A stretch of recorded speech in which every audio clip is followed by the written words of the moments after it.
रास्ते में केला दिखा। मोंटी चिल्लाया, पापा पापा केला खाना है। सरदार जी, हमारे पंजाब में तो बड्डे बड्डे केला मिलते हैं, ये तो केली है केली।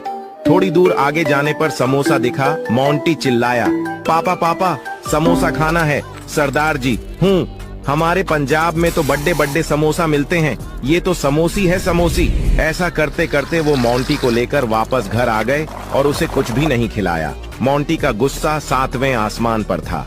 माँ ने पूछा, पापा के साथ घूमने में मजा आया मोंटी? मोंटी बोला, हाँ, हमारे पंजाब में तो बड्डे बड्डे पापा मिलते हैं, ये तो पापी है पापी।